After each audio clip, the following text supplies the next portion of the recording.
welcome your host, Jess Rogers, to the stage for The Planet is Our Playground. Thank you. Hello. Hello, everyone. Hello back there. Did they not let you sit down here? Hello, we're getting some waves. Love it, love it, love it. Good afternoon, everyone. Welcome to COP, and welcome to the Green Zone stage. It's actually my first day at COP today. I'm getting used to it all, a little bit jet-lagged, so if I make a few tumbles, forgive me, forgive me. I hope you're all having a great time. First up, I hear that negotiations are on a bit of a break today, but there's no break for us. There's no break for climate change now, is there? So we are here discussing how the planet is our playground. And I have to say, I am joined by an absolutely stellar lineup of guests today. And I believe the screen is going to change, and so I can introduce these guests. Aha, magic. Thank you, guys. So first up, we have got Joe Aller, strategist for the New Zealand Cell GP team. Joe, please join us on stage. Welcome, Joe. Oh, we can take a seat now, can't we? There we go. And next up, Rishi Jain, Director of Impact from Liverpool Football Club. Please put your hands together for Rishi. Alistair Gosling, who is founder and CEO of Extreme International, now joins us. He's responsible for us all being here today, so thank you, Alistair. Welcome. And Ant Middleton doesn't need much introduction. He is a legend. He's an extreme adventurer, author, and mindset coach. So please welcome Ant.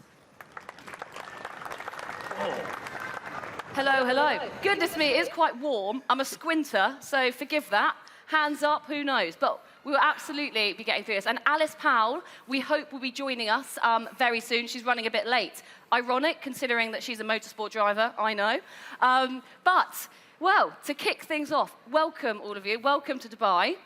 I know some of you have already been here for actually longer than me. And Ant, you live here, in fact. Yes, I do. Last 4 months, I've relocated to the UAE. Oh. You've got to be in it to win it. That's exactly what I'm doing. So beware, beware. Well, we are here today to talk about how the planet is our playground, and I think we can all relate to that very strongly. And I want to kick things off by asking you guys specifically about your playground and how you play in it, and how it has been impacted by climate change. So, Joe, to you first. You are one of New Zealand's best-known sailors. You are 3-time Olympian, maybe 4th, very soon. And you spend every spare moment, or every moment you can, on the ocean, on the water. So the ocean is your racetrack, CellGP's racetrack. Tell me a bit about your relationship with the ocean and how you've seen it being impacted by climate change. Yeah, so for me, obviously every time I go sailing, I'm out there. I grew up in Aotearoa, New Zealand, on the west coast, about 40 minutes from the east coast. So I'm used to living on a small island surrounded by a lot of water. And when I was a young child, I took up sailing, and it was an escape from everything. Just me on the water, my boat, the wind, the water. There's nothing quite like it.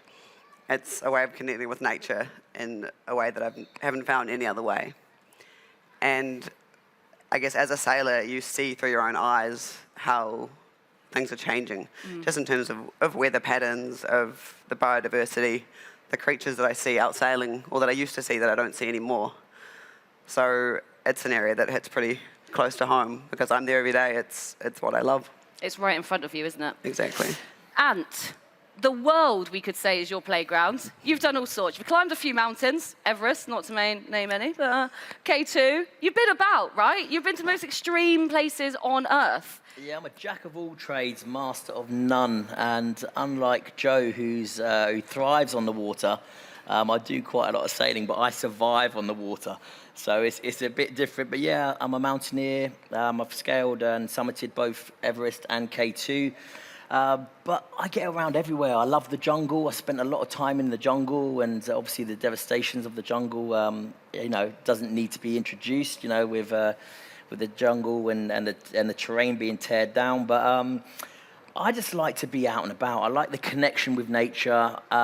What's really important about the connection with nature is sharing that connection with our fellow humans, right, with each other as well. So I span from anything where I shouldn't be, I try to venture. So there we go. And as a mountaineer, have you seen the mountains change in the last decade, 2 decades or so through global warming? Absolutely. The glaciers, the mountains are actually getting smaller, believe it or not. Everest now sits at 8,848 meters. A few years ago, it used to sit at 8,851 meters or 52 meters, I believe. So just with global warming there, you can see the change of it. And also, the traffic on the mountains nowadays, especially the bigger mountains. Everyone wants to throw a buck and get dragged up the mountains by the Sherpas and sort of relinquish their personal responsibility. And it can have devastating effects, not only for us, but obviously for the mountains as well. So I tend to climb the smaller mountains now and leave the bigger mountains because hopefully, time will come where people will realize that it's not just a money-making machine. It's like, to climb serious mountains, you have to be a serious, contender, shall we say, and really want to be out in nature like that, and to face the devastating effects that Mother Nature can dish out to you, which I'm sure Joe is fully aware of on the sea. So, mountaineering is a great passion of mine, and there's so many mountains out there to connect with. There's so many, passages that Mother Nature allows you to tread, which is really, really important. A lot of people look at these big mountains and think that they're against them, but ultimately I look at the mountains, every foothold is for me to place my foot to get me higher up onto that mountain. Every handhold, every rock, every crevasse that's sticking out, it's almost the mountain, spurring me on to get to the top. So yes, it depends how you look at things, but definitely get out there, and the world is literally a playground. Absolutely. So use it to your advantage. You've read the brief clearly. Yes, you say you say they're smaller mountains, but I'm sure they're pretty hefty by most people's standards. Ali, you are an adventurer yourself. You love sport. You love adventure, and what do you deem as your playground, and why is the act of playing in it so important to you?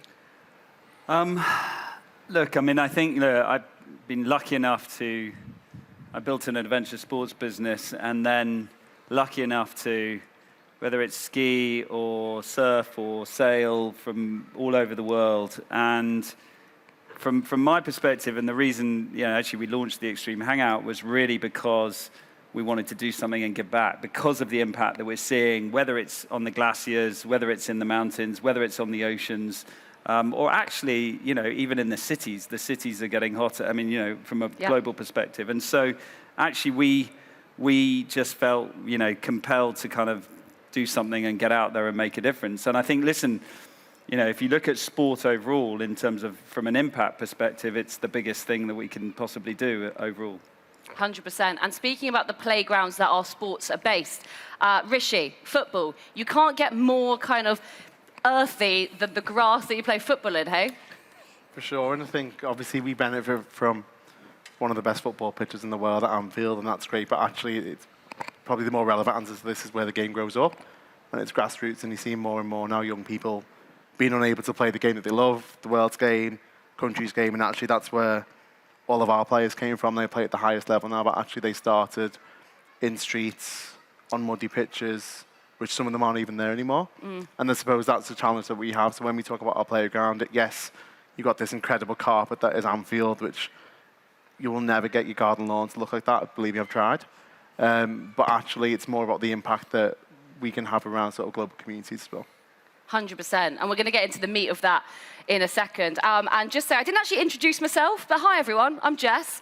I am not a strategist for the New Zealand SailGP team, as much as it would be a disaster if I was, quite frankly. I'm a presenter and a commentator on things like SailGP and Extreme E and other sports and things. And I'm also co-founder of environmental startup Carbon Jacked. And our whole ethos, and I think everyone here will share the ethos, is that we believe that saving the planet shouldn't be boring. We need to go about things in a different way. We need to add some spice to sustainability, and we need to get people outside outside into nature, because then more likely is that they're going to protect it. And speaking of that connection with nature, I really believe that we've lost it. Kind of if you look back at it across human history, we've never been so disconnected from nature as we are now. I've got a stat for you, actually, guys. Only one stat, okay? Rishi, I'll leave the numbers to you in a bit, but I've got a stat. So children today can more likely identify Pokemon characters than they can real animals. Doesn't surprise me. I mean, if that doesn't say disconnection from nature, I don't know what will. And because we're not connecting with it, we don't see ourselves as part of it anymore, we're hurting the planet, right? And we're also hurting ourselves because this lack of disconnection from nature is also, it's impacting us on a human level, our emotional well-being, our mental health, and everything else that goes along with it. So I want to ask you guys, what is your connection with nature? Did you have a first one? Ant, I'm going to come to you. Do you remember your first connection? Yes, I do. I climbed Snowdon when I was 17. But I've always had a connection. I suppose it's exposing yourself to Mother Nature, exposing yourself to getting out there and getting out and about and repeating the process. I always say it's about exposure, exposure, repetition, repetition. The more you expose yourself to Mother Nature and you repeat the process, the more you're going to learn about it, the more you're going to learn about yourself, the more you're going to learn about each other, the more you're going to learn about the land and the terrain that we walk on. So I've had that throughout my whole career. But there was this one moment, and I'm going to take up maybe 2-3 minutes of your time. I recreated the Mutiny on the Bounty in 2018. The Mutiny on the Bounty from 1789, where Captain Bligh and his crew were mutineered on a 23-foot open wooden boat and had to sail 4,000 miles to safety. And to talk about another reconnection, we sort of forget how important that connection is. And we've done exactly the same as Bligh and his men. We had 350 calories a day. We had to sail 350 calories? 350 calories a day. That's like a banana or two, right? It was ship's biscuits and salted pork back in the day, but we had ship's biscuits and biltong, which sort of reciprocated the salted pork. And halfway through the journey, we bounced from the islands that Bligh and his men bounced on. And halfway through, we hit an island called Vanuatu. And we hit that island as Bligh and his men did, and I was probably about 12, 13 kilograms down at this stage. I'd lost 21 kilograms over the whole journey. And I remember hitting this island, and we were on literally the bones of our knees. And we hit the island, and the locals invited us onto the corner of the island, and they just, as soon as we got there, they could see that we were malnourished, they could see that we were suffering. And the chief of that area said to us, right, Ant, because I was the captain, he said, Ant, go into the Garden of Eden. He called it the Garden of Eden. He said, go into the Garden of Eden and pick as much fruit as you want. So you can imagine we're starving at this stage. We're 2 weeks, maybe 3 weeks into the journey. And this is a 2-month journey, 3 weeks into the journey. So I call the lads, my eyes are like this. So I'll call all the guys and I say, right, guys, pick what you want. So we started grabbing fruits from the trees, vegetables from this Garden of Eden, and the chief just kept giving us baskets. So we kept filling the baskets up until everyone had a full basket. And then as we went to leave the Garden of Eden, the chief said, put your baskets down. He said, whatever you've picked here in this garden, you have to plant twice the amount in the garden next door. So you talk about a connection. So all of a sudden, we were thinking, right, we've been greedy here. You know, we didn't just take what we needed and what the land could offer. We've literally just filled our baskets up. It took us 8 hours to replant what we took, and we didn't have shovels. We just had wooden stakes. So I had blisters everywhere. The team had. You can imagine the team were absolutely fuming with me. So you can imagine the next time we went to the Garden of Eden, we picked what we needed. But I talk about that connection. It was really important because where we planted was really important because it needed to be pure soil because it would grow a lot quicker. So we needed to make sure that the soil was correct and that it was, lo and behold, it was up at the top of a hill, right? So talk about a life lesson. But the most important thing and the connection that I really had from there that really changed my perspective on everything was when we went to leave that island. We stayed there for about 4 days until we put on a little bit of weight and we could go because we had a 12, 14-day journey to the next island. And I can remember saying to the chief, thank you so much. I said, thank you so much for helping us and sending us on our way, fully replenished, good to go. And the chief started crying, and he said to me, no, Ant, thank you. And I said to him, why are you thanking me? I said, you've literally invited us onto your island, given us everything that we need, and why are you crying and why are you thanking me? He said, because, Ant, we have so many rich people that come onto this island trying to buy up the land. He said, they come here, they try and buy up the land, we refuse every single time. He says, you've come on here with your crappy wooden boat that's worth nothing, needing us, needing the land, and you've just reinstalled our faith in humanity. He said, because we were giving up. So you see this tribe behind you, and all the tribe was stood there, connected together with their hands on my shoulder. They said, you've reinstalled our faith in humanity because you just made us realize that the importance of not only needing the land that we live on, but the importance of needing each other. You came here on the bones of your knees with nothing you could give us, but you've given us faith.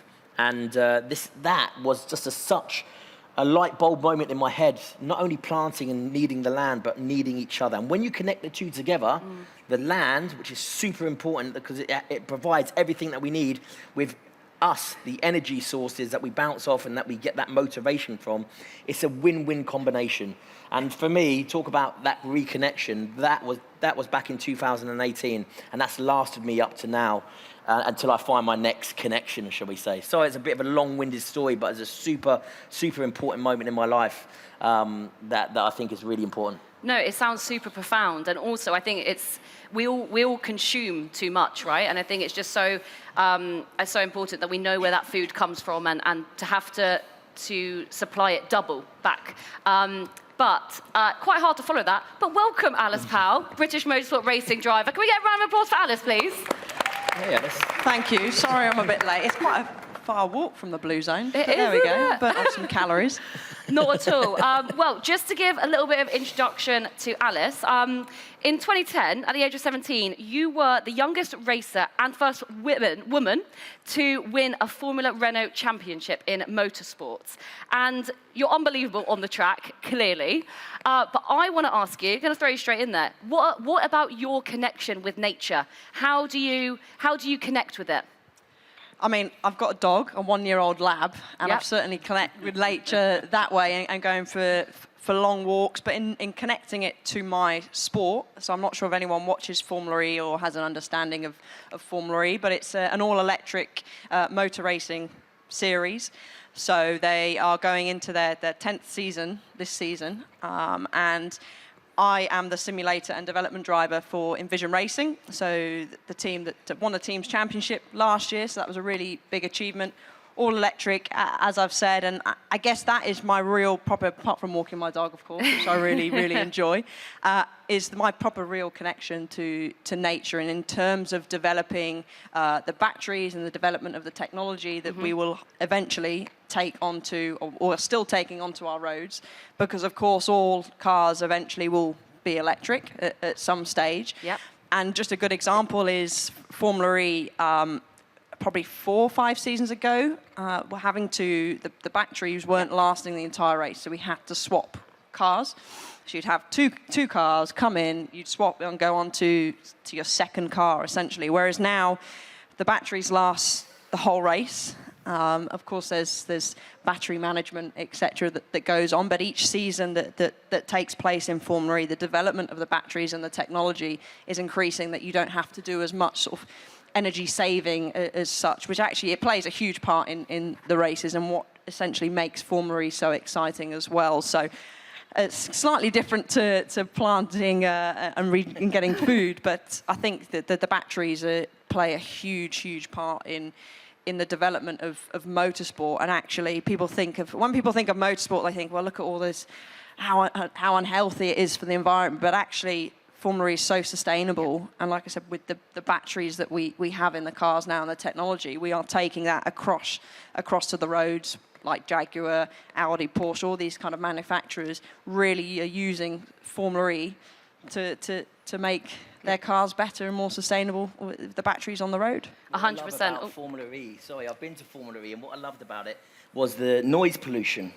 right? They're literally going through the city centres because they can, because the noise pollution, the children can engage in it as well. I think that's a huge, important part, because that's what really stood out with me when I went with the Jaguar team, actually, with this a couple of years ago in Paris. The noise pollution is huge, right? Because it brings people together. It's a connection there as well. Yeah, exactly. And it's in these incredible cities we get to go to. We're going to China, Tokyo next year, which I'm really, really looking forward to. And there's so much interest from those cities to have Formula E. But yeah, the noise pollution, you don't even know at some stage, apart from the squealing of the tyres. And bearing in mind, it's not like other championships where they just keep using tyres and tyres. We have pretty much a very low set of tyres. They're treaded tyres, and they're all recycled at the end of the race weekend as well. But the noise, you don't know that the race is going on sometimes. Phenomenal. Yeah. No, I went to the London race, and anyone who hasn't followed Formula E, you absolutely need to get on it. And it's just incredible that the technology and the technological advancements that Formula E is making in an elite sport it's going to all affect all of us when we're going to buy our future cars. And so it's exceptional for that. But Alistair, I just want to come to you back on the nature point. How do we get people, children, all of us out, off our screens and out into nature more? How do we do that? Because it's going to be for the benefit of everyone and the planet. I think, listen, I mean, you mentioned off the screens, right? I think today's young are inspired. They're watching their screens. They're watching social media continuously. And I think whether it's through their parents or whether it's, watching something that then makes them want to go and try, whether it's climb something, ski something, skateboard, just get outdoors and get back onto, whether it's go sailing, whether it's even just pick up wherever it may be, whatever the scenario. And I think that is probably, using the influence and the inspiration on the media side of things to then drive the action in the real world, I think is a key. But it's, that connection to nature is so important. I mean, I was lucky enough to be brought up with it. And actually, my point was, I went to work for a marine research center in the Bahamas, aged about 19, 20 for a year. Sounds lovely. It was pretty amazing. But, we were on the coral reefs. We were working on coral reefs for a whole year. And watching the difference between the reef at the beginning when I arrived and then the end, and from a bleaching perspective and just pollution perspective, that was a moment for me where I was like, okay, the change is happening and happening so fast that we've got to get out there and do something. So I think it's but look, if you can foster and inspire a connection to nature, or through adventure and act and sport, ultimately you can get children doing it at a young age. They then create that connection, and then they're set for life in many, many ways. I mean, I think many of us on the stage, that's been the pathway, and if you can create that pathway, it's life-changing. Undoubtedly. I have to say, what would be life-changing for me right now is one of those visors that you've got on. Pass that down. Pass that down. I've got sunglasses. Come on, pass that down. Absolutely. Okay, I have to wear it now, don't I? There we go. Thank you, Alistair. Not too Look at that. There you go. Love a visor. So, moving on, or moving back to sport. Thank you very much. Not at all. So, when, taking it back to sport, I mean, we all know that sport is basically the biggest platform that can enact positive change, and it can be used very powerfully for positive change. I mean, if we're looking at examples, Marcus Rashford, when it comes to free school meals, was exceptional. But when it comes to the climate, the platform that the players have, the athletes, the voice, the number of fans, the number of followers, it's absolutely massive. So, Rishi, I want to come to you, because football is arguably, it's got the biggest reach in the world. It's played by the most amount of people in the world. You've got the biggest opportunity, therefore, to create a positive impact. I think Liverpool FC have got about 1.1 billion fans and followers when you tot it up. That's your biggest opportunity. So what are you going to do with it? And that's it, Jess. You called it an opportunity. We also refer to it as a responsibility, because that's really important for us. So, you look at the badge of Liverpool Football Club, you take away all the right and all the colours, you just have the outline, it's a Liverpool Football Club, and that's a great opportunity and responsibility for us. When we talk about sustainability, we talk about the red way, which is our overarching identity. across our people, planet, and communities. And it was important for us to grab hold of that identity because straight away for our supporters, it said, okay, I look at that, it looks and feels like LFC, therefore I know it's my football club and they're going to talk to us. That sort of 1.1 billion that you mentioned, out of that, about half of them are like super engaged in the club, like consume every bit of news, and that's fantastic and really proud of that. So actually what we're really harnessing our efforts on is how can we work with those people, constantly educate them, make them more aware, and really importantly, not just awareness, but engage with them. And if we can get them to even make one more sustainable decision in their life, even the tiniest thing, we've made a massive difference to make the world a better place. Definitely, because sorry, Alistair, but it's not about everyone being an extreme climate activist, is it? It's about the majority doing more in their everyday lives. Because if we can get the majority to act, then that's going to have a bigger impact than having a very small subsection doing extreme things. Alistair? Yeah, I think sport is the biggest it's the biggest platform on the planet. Beyond politics, beyond music, beyond anything, right? Sport has more influence from a global perspective by a long way.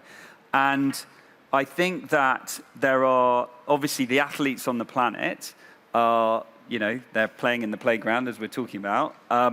But I think a lot of them actually are nervous to step forward and support for just in terms of just talking about environmental issues. Because if you take, whether it's golf or football or adventure sports, they are traveling around the world with kit, with whatever it is. And then they're worried that, okay, that impact, I'm on that circus, right? And I mean, even with Formula E, yes, it's environmentally, driving messages, but ultimately they are doing stuff.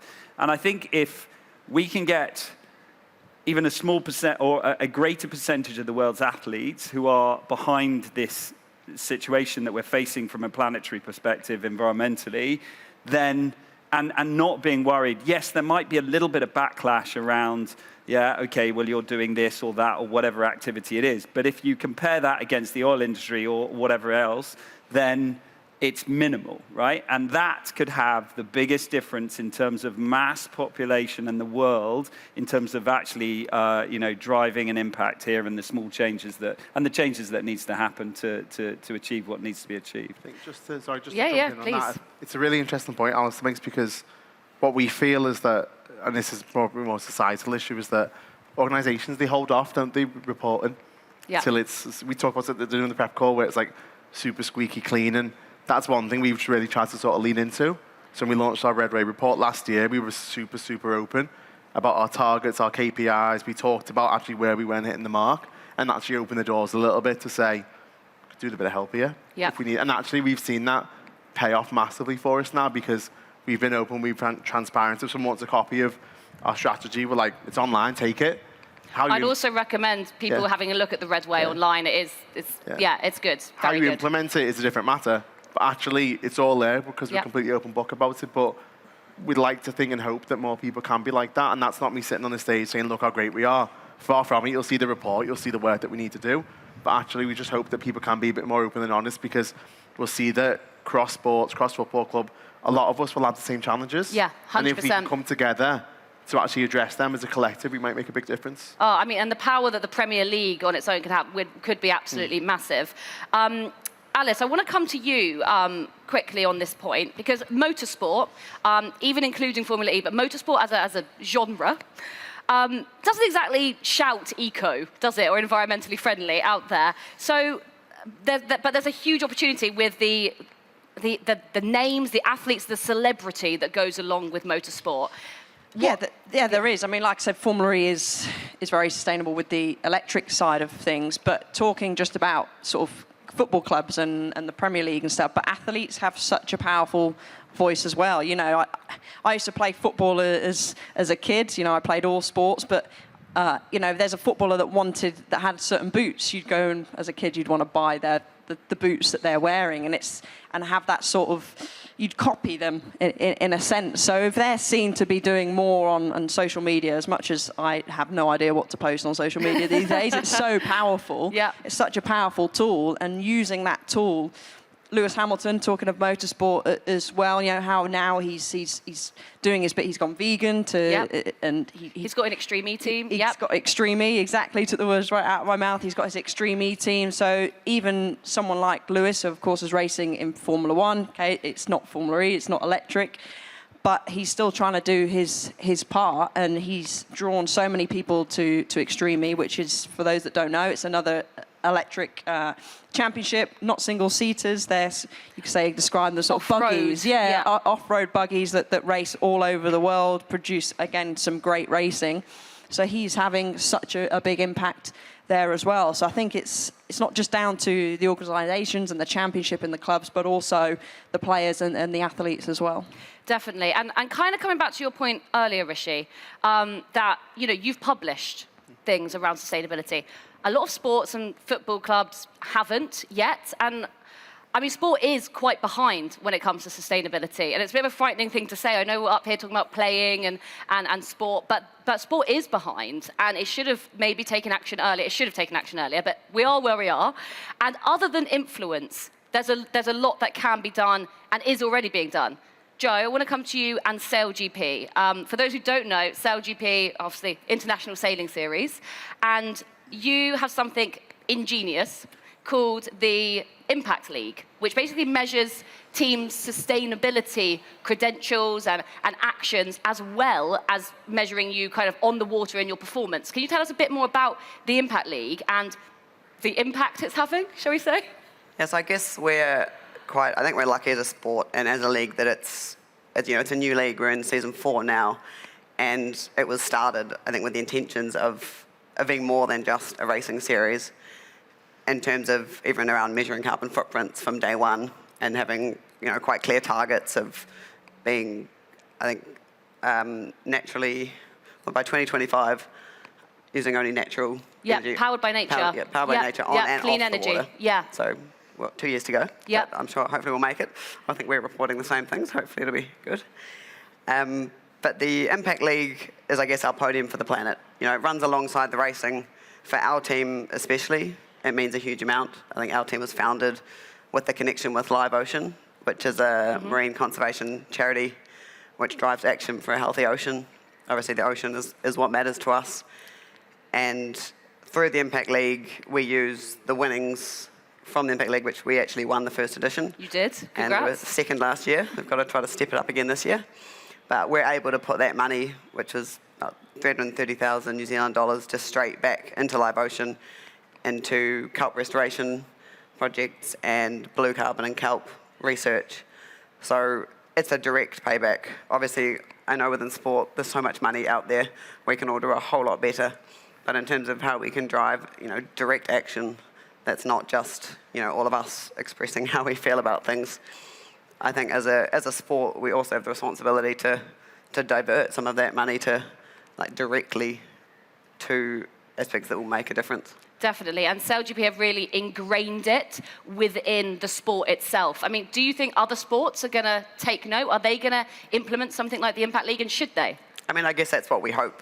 You know, we want it to be something that is just every series, every league has an aspect which is environmentally based, because, you know, we're all in it together.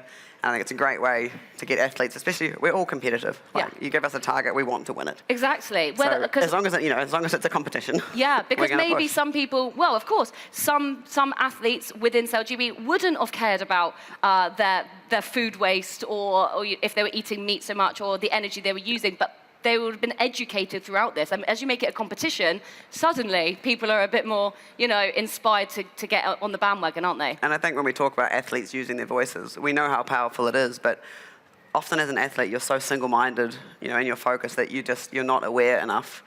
And something like the Impact League just makes you aware of even your own personal responsibility, but what you can do. And I think that's a lot more powerful than maybe they initially thought even. Definitely. Rishi, I'm just going to come to you on this one as well. Other than influence, which we've spoken about like a fair amount, what else should sport and what should football be doing? Is it looking at your emissions? Is that the next number one?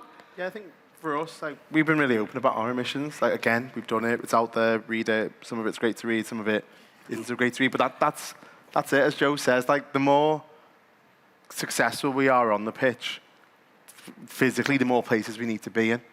And at the end of the day, we're a football club established in 1892 to win trophies. That was our prime objective. Sustainability is relatively new for us. We've been doing the S, I suppose, in terms of ESG for a number of years, but the true sort of focus on the planet is new. I think for us, it's very much like, yes, we can influence and really make that big impact within our our communities across the world, but actually, for us, it's about actually doing it and doing the work. Like, you can sit there and go, we can influence and we can tell people to do this, but unless we're actually making positive change ourselves, implementing biodiversity programs. So one of our head groundsman, Warren, he's a fantastic sort of credit to the football club. He's actually teamed up with the fertilizer company. He's using less of their product, and he's told them he's using less of their product because actually he's got his pH levels absolutely perfect to get the pitch right. And that sounds really basic, but that's huge. Yeah. And we're hoping that will be sort of the science-driven approach that other clubs, we can say to them, right, you go and do it. We could go on for a long time here, but there's also definitely a discussion around limiting growth and consumerism, isn't there, within sport? Alistair, I don't know if you have any other thoughts on what sport should be doing other than just using its voice for good. I mean, listen, from our side, we've signed up to something called the Planet Mark, which measuring in terms of every piece, across the entire organisation, what we're doing. We've signed up to 1% for the planet in terms of giving back. And then, the biggest move we made was launching the Extreme Hangout, right? And here we are. Here we are, yeah. Having the conversations. Yeah, exactly, and driving that. So, and then, again, I just come back to it that, from an athlete, adventurer, whether you're whatever adventure, whatever you're doing, it's just trying to use the personal platforms of any athlete on the planet to drive the messaging. I think that's really the big, yes, because the organizations can drive it, but it just needs to trickle through across the board. Definitely. And we've spoken quite a bit today about passion, and you need passion when it comes to sport. None of you would be sat here if you weren't passionate about what you did, if you weren't passionate or competitive.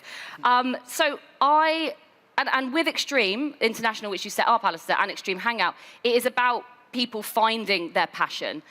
So I'll come to you first. What is your passion? Because if you're not passionate about getting outside, you're not going to want to protect the planet, are you? So what is your one passion? I'll come to you each quickly on this, that makes you want to get up outside and makes you want to protect this planet of ours and continue playing in it? What is my one passion? I think it just comes back to the outdoors and nature, actually. And, as a whole. As a whole, right? And I just, whether it's, walking the dog, whether it's actually climbing something, whether it's, free diving, whether it's actually with the team doing stuff in the outdoors, it just comes back to loving the experience and the grounding that gives me from working on whatever you're working on each day. And so for me, on a personal basis, that is, I think you mentioned, that's the fuel. Yeah. That's I have loads of energy, and I love the joie de vivre for life. And so that is really actually at the core of kind of who I am and what I do, really. Yep. Ant, what's your outdoor passion? So my passion in general, outdoor, I've got loads of outdoor passion. I just love to be outdoors because, the energy that you get. But my passion is making people realize what they're capable of by getting them outdoors, by keeping them active, but realizing about, psychological well-being. If you're active, it's going to help you psychologically. You're going to start to learn a lot, not only about yourself, which I mentioned before, but about Mother Nature, about getting out there. So my passion is really making people realize what they're capable of, because I know what we're capable of. And once you realize, and in order to realize what you're capable of, you need to get out there on the playground and put yourself through it psychologically, physically, and emotionally. And when you do that and you learn and you grow and you learn about yourself, that reciprocates with Mother Nature. That reciprocates with the planet Earth that we walk on and that we use as our playground. So they both come hand in hand. So, it's important that you realize that those two sync together. One cannot live without the other. So I think for me, definitely making people realize what they're capable of, because, hand in hand, you realize what this incredible planet's capable of as well. Definitely. Alice, what's your passion? Oh, I've got many. I mean, walking the dog, animals. I absolutely love animals. And, they're not destroying the earth. You know, it's essentially humans are. You don't like people, do you? No, I mean, animals all day. If I could live in a house full of animals, then that would be much better than people. But, you know, as you said earlier, everyone thinks that motorsport, you know, is bad for the environment, you know, and it's damaging. But actually, as I said, Formula E is not, you know, and I think using the voice, and we're in entertainment, basically. Sport is entertainment. Yeah. Yeah, we watch it because we're passionate about supporting our team, and we like to watch the entertainment, and we want to continue to be entertaining people, whether it's off track, on track. And Formula E is definitely one of the most entertaining motorsport series that you can watch. And I think, as you touched on, it's making people realise that actually they can have an impact, whether it's sort of planting food, you know, and buying locally, and with Envision's recovery car, which you can go and see in the Blue Zone at B1.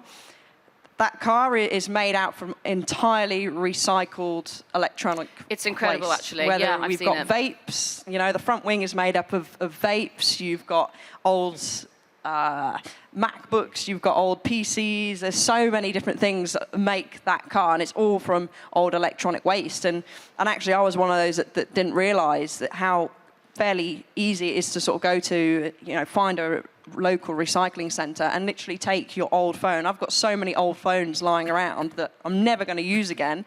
Instead of chucking them in the bin, going and actually taking them somewhere to recycle, and using that message, you know, like the recovery card, to say to people, just type it in. You've got the internet there, use it, and find somewhere that you can take your old laptops and your own old phones. 100%. And Alice, as a broadcaster as well, you're passionate about spreading the message. That's massively. I can, and it comes through, and you all are. You're here. Rishi, what's your passion then when it comes to playing outside? I suppose for me, I'll be honest, from a personal perspective, got a young family, got a young son, 20 months old, and I'm always thinking, like, what is his future going to look like? Can I, in my role, make a change or influence a change we talked a lot about, or impact a change anywhere which will make his future better and more positive? I know that sounds quite deep, but it's something that's very much in my heart. No, of course. And I think from more from a club perspective, I think our passion is being able to speak on platforms like this to talk to the work that we're doing as Liverpool Football Club, but actually we're speaking to what is an engaged, converted audience. I think the challenge that we've sort of set ourselves is, how do we speak to those who maybe aren't as engaged, who aren't as converted, who aren't really as on board with the sustainability topic and the agenda that we're all wanting to make a difference around. Absolutely. And Joe, finally to you, what's your passion? I mean, my passion is being on the water. It always has been. If I think of some of my most sort of treasured memories, it's being out sailing and seeing dolphins or orcas or flying fish, or sailing through sort of flocks of birds. And you realise when you come in that you sort of hope there's a way that future generations will be able to experience the same thing, because at the moment they probably won't. And it's a pretty scary thought, I think, as someone who loves to be out there, and, you know, the ocean is my life. Yeah. And I think every sailor can identify with that. You know, the ocean is what brings us together and connects us as humans. You know, it connects all the countries in the world. There's no borders. I think what we do in New Zealand matters. What everyone does in the world matters to everyone else. So I think that idea of how we can look after it, and I think the ocean knows, you know, the ocean can help fix itself, but we've got to give it something. Absolutely. And just, I can feel the passion here, and it's all about igniting passion in others, isn't it? Because if people are passionate, they will get outside and they will fall in love with nature, fall in love with the world around them, and want to protect it. And that's what this all has to be about. Now, also, I just want to say, passion is also like the sexiest, the most attractive thing going. And so, you know, everyone adores seeing passion in someone else, whether that be walking the dog, whether that be growing a tomato. Do you know what I mean? It's above all. So we're all here to ignite passion in others. But just before we close, I want to come to each of you, 10 seconds each, around about that, about what is your pledge going forward, or what are you already doing to protect your playground? What are you doing in the day-to-day, or what are you going to be doing from now on? Joe, I'm going to come to you first. What's your pledge? to use my voice to protect the ocean or to make it healthier. To make it healthier as well. Yeah, Rishi? To be more open, more transparent, and more honest about the work that we're doing. Love that, and I look forward to seeing it. That's brilliant. Alistair? I think, look, we've laid a seed down with the Extreme Hangout, and we've now structured a partnership model where people can partner with us and run these things themselves around the world. And we launched that 3 or 4 months ago. And so if we can have 50 of these events happen around the world over the next 12 months on a localized level, then that to drive the conversation and inspire and drive the action, then fantastic. Absolutely, amazing. Ant? Expose to each other what's out there and repeat the process. The more you expose it and you repeat the process, the more you're going to learn about it and the more you're going to want to look after it. Definitely. And Alice? I think, yeah, recycling, getting rid of recycling all my old phones that I have stacked in my house and using the inspiration from the recovery car to say there's a lot that you can recycle and it'll make a big difference. 100%. And all of you sat here will also make a big difference. I want to say thank you to each and every one of you. Thank you all for watching. Please give a round of applause to these wonderful panelists. And to Jess as well. Give a round of applause to Jess. Thank you. Well, thank you very much for the visor, I have to say. But I have to say, the playgrounds that we all play in are going to be in safer hands with you all at the helm. There's a lot of work to do, but it's a collective effort, and we all need to use our voice for good. And you've inspired me today, I have to say. Pleasure to be with you all. And everyone, good luck at COP. Let's keep it going, hey? Keep the positivity, keep getting people outdoors, and keep playing in those playgrounds. So thank you very much, everyone.